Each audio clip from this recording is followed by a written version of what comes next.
Opa, cê tá bom? Vamos pensar nos trem muito doido, porque na provocação de hoje eu vou estar falando sobre neoimperialismo, mas necessariamente sobre a busca por CEO. Essa busca por CEO é a essência da provocação, muito baseada na antiga fala do professor Olavo, que os metacapitalistas estão chegando. Essa frase foi motivo de muita piada com o velho Olavo e acredito que vamos colher a loucura em pouco tempo. As elites globais que já compraram praticamente aí toda a estrutura produtiva e agora está finalizando a compra das estruturas extrativistas do país, está construindo agora um cenário político positivo para a sua agenda e também para o seu CEO, que vai controlar remotamente o país. Nessa provocação eu vou fazer algumas conexões, ligações, que vai te mostrar que estamos em um teatro democrático, vamos colocar assim. Antes disso, vamos para aquele velho trato de sempre. Se inscreva no canal, deixe o seu like e considere fazer uma contribuição para o canal com esse QR Code que está aqui no seu canto superior direito. O YouTube está amarrando a minha monetização e preciso da sua ajuda para trazer mais equipamentos e conteúdos. É uma troca simples, você deixa o seu like e segue o canal. Eu te trago uma provocação.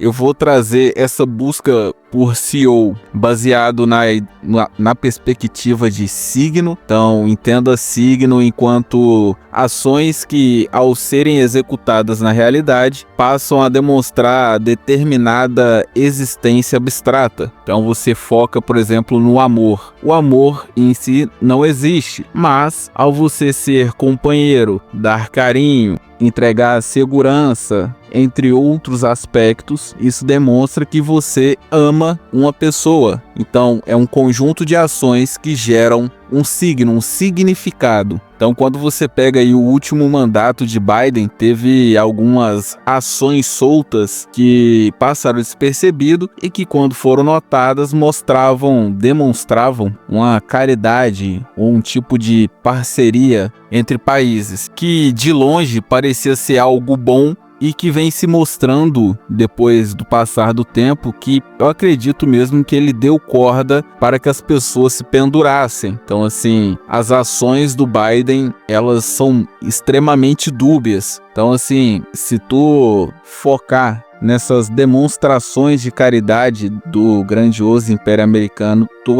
vai acabar entendendo toda a essência da provocação. Inclusive, sobre essa isca da tesoura, as pessoas esquecem que nos Estados Unidos os dois partidos, na verdade, são uma tesoura. Eles só ficam revezando para saber quem vai sugar mais da máquina pública. Então, assim, quando tu analisa o desbloqueio de bilhões para o país da faixa arábica, que mais tarde, aí, nos últimos tempos, o Trump jogou uns mísseis lá, mandou uma chuvinha explosiva neles. Tanto a outra ajuda desses capirotos foi aqui no país, com um pedido de ajuda para a corte do judiciário do país ir atrás dos bolsonaristas nos Estados Unidos, que eles estavam se aliando com a base do MAGA trumpista e estavam ajudando eles a meio que se organizarem. Então, assim, o primeiro semestre de 2021 foi praticamente a cada 2-3 meses a cúpula democrata estava vindo aqui no Brasil, tentando forçar o Brasil a perseguir os fugitivos que estavam lá na campanha do Laranjão. Então, assim, forçaram a queda do maior bloco de força no Brasil, que hoje é o judiciário, abrindo espaços aí para os seus agentes controláveis. Pode parecer que o Supremo não caiu, mas você pode ter certeza que ele sai dessa última briga muito, mas muito baleado e, ao meu ver, foram beitados para que o grande império tenha segurança econômica. A Primeira Guerra se deu no contexto da instabilidade no cenário produtivo e econômico. Então, assim, o pessoal forçou a queda das monarquias na Europa e também um pouco na Ásia. Então, como outra guerra geraria muito gasto, acharam mais tranquilo quebrar os blocos de poder que estão estabelecidos em cada ambiente, em cada país. Ao meu ver, foi a melhor escolha que eles escolheram, que eles poderiam ter pelo fato que pelo menos evita a morte. Na Primeira Guerra foi um desastre. Então assim, não existe algema maior ou melhor que a econômica. A taxação, essa última taxação de 50% do Trump, é muito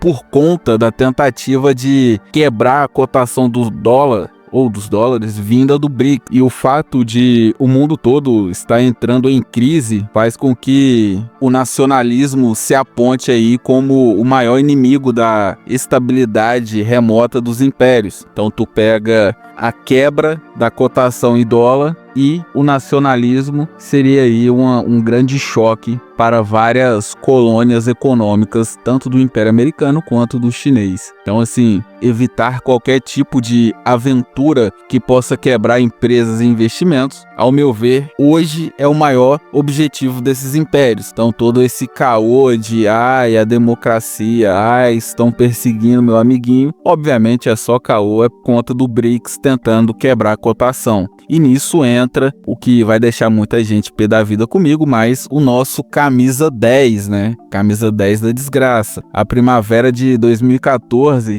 germinou e deu até muitos frutos no Brasil. Para quem se lembra, aí teve algumas primaveras espalhadas pelo mundo. A direita liberal, que era o objetivo dos grandes impérios para quebrar as privatizações, as estatais dos ambientes, ela começou liberal, porém essa direita liberal brasileira ela acaba sendo mais estatista porque ela viveu aí o FHC e privatizações no Brasil nunca deram muito certo. Então, como o país acabou descambando para um nacionalismo meio agressivo, os impérios tiveram aí que acionar aí o plano B. Então, o Bolsonaro, palhaço perfeito, que até então nunca teve performance ideológica ou convicção política nenhuma, por ser burro, acabou entrando na jogada. Um maluco militar que sempre apoiou o Centrão, sempre fechou com o PT, sempre fechou com um monte de maluco e que ajudou o Centrão a quebrar toda a ideia de nacionalismo e de tentar um desenvolvimento interno. Para quem acha que é muita loucura, o Centrão sempre fez presidente e vice-presidente. Quando tu analisa certinho, quem sempre dirigiu o Brasil foi o Centrão. A esquerda quebrou um pouco dessa hegemonia, mas o parlamento sempre foi do Centrão. Então, assim, tornar o nacionalismo coisa de facho sempre foi uma atitude, ao meu ver, muito descarada da família Bolsonaro. Mais da metade dos apoios do mito a possíveis candidatos nos ciclos eleitorais sempre foram do Centrão desde 2018. Tu pega aí as alianças estratégicas do mito, sempre visaram derreter quem não se subordinasse ao grande mestre. Então, assim, o Bolsonaro de quebra ainda foi usado aí como o melado perfeito para o magistrado se lambuzar no poder e nos excessos. Aquele velho ditado, quem nunca comeu melado, quando come se lambuza. O magistrado veio acumulando poder de maneira quase que incontrolável e foram beitados pelo Bolsonaro, porque a esquerda queria derrubar, o magistrado sempre quis a tucanada perdeu para o Bolsonaro, meio que juntou todo mundo para tentar forçar. E nisso, o maior bloco de poder do país caiu no bait que os agentes de fora queriam. Então, assim, muita gente não entende que a briga nesse cenário político não se dá só de brasileiros contra brasileiros, mas se dá também de agentes de fora do país que patrocina muita coisa aqui dentro do país. Então, o Bolsonaro, o melado perfeito, queimou a direita e forçou o erro do maior bloco de poder que está sangrando aí agora. Pode parecer muito otimismo, mas eu acredito que o STF sai muito machucado dessas tarefas aí do Trump. Então, assim, Bolsonaro forjou uma unidade de direita enquanto bolsonarismo e passou aí 4 anos atacando o magistrado do país, que meio que se vê obrigado a responder às loucuras do mito. Os ataques internos que o Bolsonaro está fazendo e que acabou sofrendo também, acabou aí justificando os ataques externos de agora. O Bolsonaro passou o tempo todo puxando essa briga com o STF, quase como se ele soubesse que em algum momento alguém o ajudaria. Então, assim, os ataques que estão sendo feitos agora, o pessoal não captou muito, mas eles são feitos através daquela bondade inicial do Biden, que abriu as portas dos Estados Unidos para o magistrado tentar entrar lá e tirar os bolsonaristas de lá. Então o Biden veio ao Brasil, forçou o contato veio e agora o Trump está cobrando. Então, assim, essa caça a bolsonaristas que o Biden intimou o STF a fazer, acabou voltando para a própria cabeça do STF, porque não era amor, era cilada. Então, assim, o Brasil ainda tem algumas estruturas para acabar de ser totalmente vendido, digamos assim. E os agentes que ofereceram a segurança de serem os CEOs garantidos são os de sempre, os velhos agentes aí do Centrão. Os agentes menos ideologizados irão acabar tomando conta das posses do Império, já que tanto Bolsonaro limpou a direita, quanto aí o bloco de poder do magistrado. Então, assim, quando se analisa o cenário futuro, é muito difícil não imaginar o Brasil numa espécie de engenho livre. A liberdade do futuro será construída em cima de burocracia de castas. Possivelmente aí vai forçar a adesão dos indivíduos a ideias que são oriundas dos impérios, obviamente aí as literaturas para escravos, e vão fazer isso para que os indivíduos possam receber em troca aí um leque de opções de acesso. Você vai se subordinar e vai ganhar ali um biscoitinho. Então, assim, coisas simples que podem quebrar essas burocracias e gerar liberdade já estão e serão ainda mais inviabilizadas e criminalizadas, tanto por quem estiver no poder quanto pelo agentes em torno, até mesmo aí o judiciário. O pior escravo é o que pensa ser livre.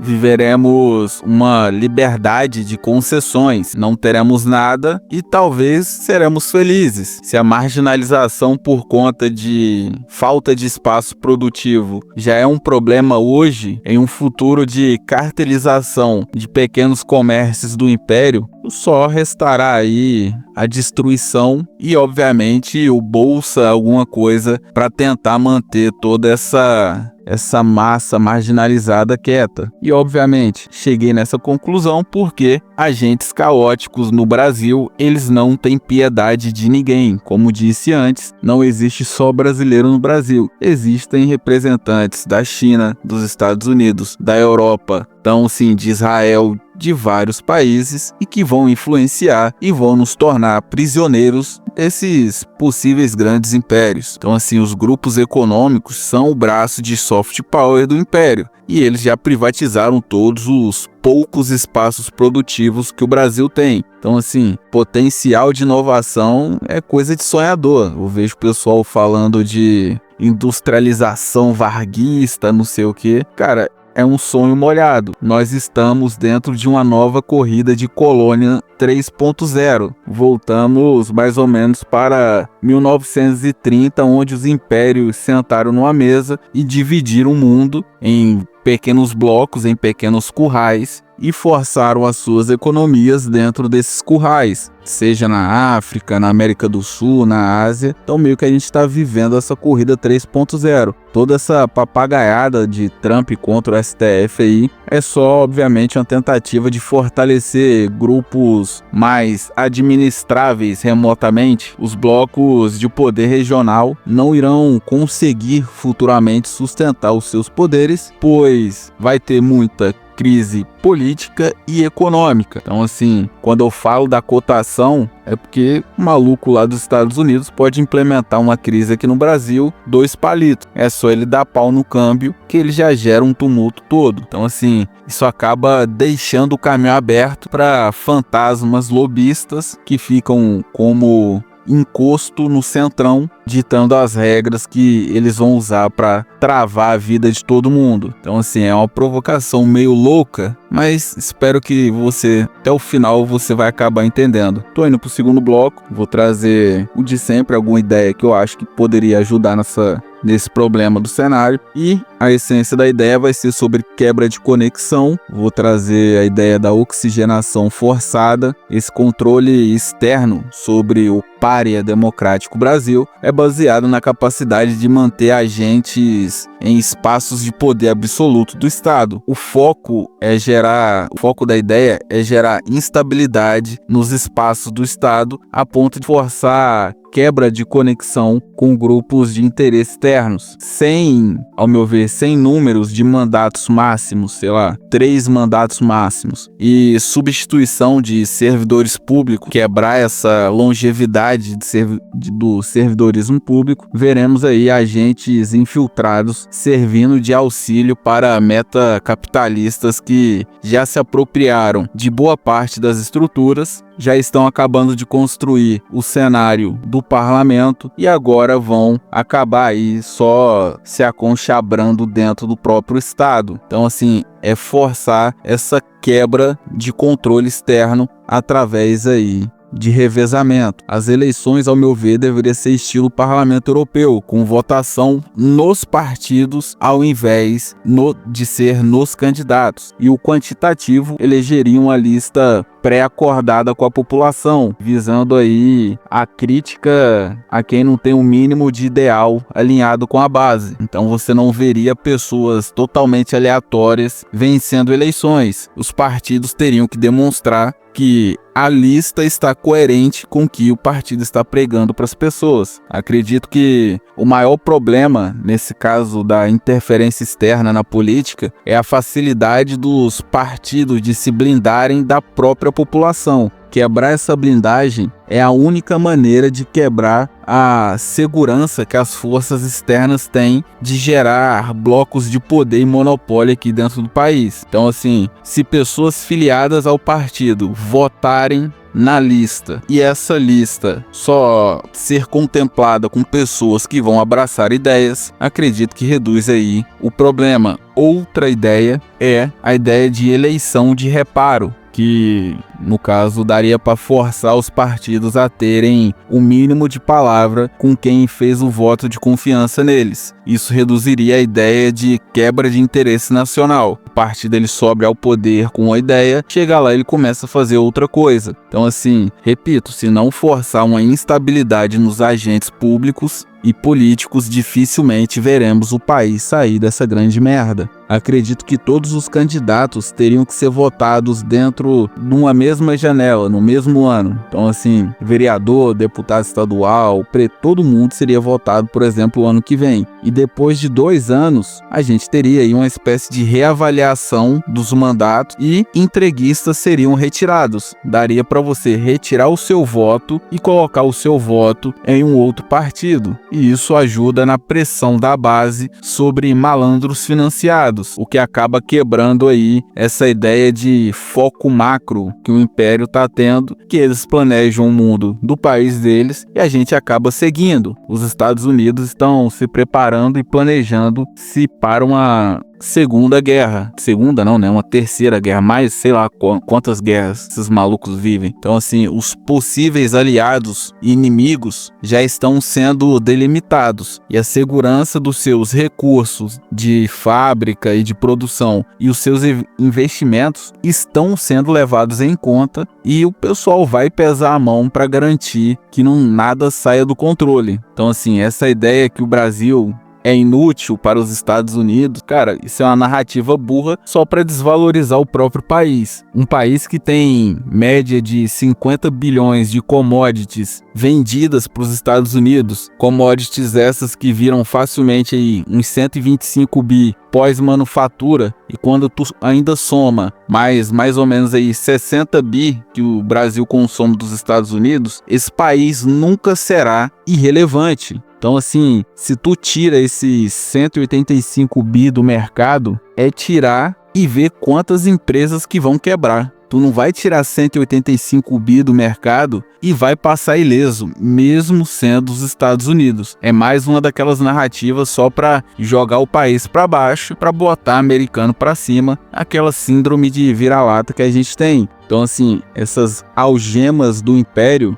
é uma coisa que, se o Brasil não quebrar, seremos colonizados novamente. Eu já venho falando isso há um certo tempo, pois o Brasil é o maior país da região e pode gerar aí vários tipos de instabilidades, segundo, obviamente, o Império Americano, seja instabilidade de mercado ou posicionamento estratégico militar. O Brasil, ele é uma fortaleza que não pode se organizar, porque obviamente vai gerar risco para os Estados Unidos. Nossa soberania, sem se libertar economicamente dos impérios e dessa cotação maldita do dólar, é só uma grande narrativa para o otário ver. Então, assim, tanto o Império Americano quanto o chinês vai travar as ambições do Brasil e de outros países de se libertar dessas amarras comerciais. As privatizações, que muita gente defende, é o passo mais rápido para o cerco do império que vai dirigir o Brasil à distância. Então vem a esquerda, quebra, vem a direita e vende. E vem o império e se mantém como império. Os três poderes possivelmente aí serão equilibrados por quem realmente manda. O império remoto, se não quebrar, vou repetir, se não quebrarmos a cotação do dólar, viveremos infinitamente dentro de uma ideia de submissão ideológica, submissão imperial. Então, assim, fique de olho nas próximas ajudas americanas, pois como essa do Trump, o Trump está ajudando a democracia. Se fosse você, eu não cairia nesse bait, pois foram pensadas há algum tempo e só servem para forçar controle e redução de poder de blocos de poderes inimigos dentro de países colônias. Então, assim, os polos ideológicos nos países estão apenas escolhendo quem os impérios querem fazer mamar. Então tu vai ver aí o bolsonarismo escolhendo os seus vilões, tu vai ver o lulismo escolhendo os seus vilões, e ninguém está muito interessado em arrumar o Brasil, arrumar a estrutura do país, tentar reduzir essa marginalização bruta que nós temos. Então, assim, não haverá no Brasil alguém que vai ter o poder o bastante para quebrar essa algema que o país tem, porque possivelmente será esmagado tanto por direita quanto por esquerda. E toda vez que alguém aparecer com alguma representatividade, pode ter certeza que alguma força ou as duas forças dos polos ideológicos vão se levantar para derrubar a pessoa. E se tu chegou até aqui e tá pensando, bom, essa pessoa é o Bolsonaro, cara, desculpe, mas você foi enganado. Bolsonaro tinha 1 milhão de coisas para arrumar que o PT deixou e preferiu ficar puxando briga burra contra o STF. Era a missão dele bater no STF e ele fez isso e continua fazendo. Para fechar a provocação, moral da história, o Bolsonaro vai tentar quebrar a direita até o fim. Como eu disse na provocação passada, sorte que o Bolsonaro não conseguiu juntar a direita no bolsonarismo. Senão, era painho Lula mais uns 5 mandatos. Então, assim, vai tentar cagar a ideia, o ideal de nacionalismo que está tentando voltar em algumas bolhas. Então, assim, estamos em um cenário onde o judiciário está exposto, a esquerda está exposta, a direita manchada, e o que sobra sempre sobrou e sobrará é o inoxidável centrão representado pelo Bolsonaro e vários fantasmas nacionais. E sim, o Bolsonaro é o centrão perfeito, o soldadinho do centrão, o capacho imperialista, que está praticamente aí tentando forçar um controle total dos seus chefes. Tarcísio irá representar os interesses do centrão, que possivelmente vai entregar os recursos do país para o Império Americano, usando aí a desculpa que estamos quebrados. Painho Lula nos quebrou, precisamos nos entregar que nem prostitutas. Então, assim, precisamos de medidas urgentes para conter a crise e tudo mais, enquanto o Estado rouba através dos impostos para bancar funcionários. Tu pode talvez estar um pouco triste com o que eu estou falando, mas não fique tão triste. Tudo é apenas um teatro pronto. Vão enfraquecer, mas nem tanto aí a esquerda. Mesmo que o Lula apanhe, vão manter o Lula aí no jogo e vão tentar quebrar aí o bloco do poder do magistrado, que está meio que soberano no ambiente. A taxa criminosa do Banco Central de 15%, os intermináveis impostos, entre outros problemas fáceis de se resolver, que acabam virando novela. Pode parecer loucura, mas tudo isso está dentro de um norte planejado. É loucura? Não sei.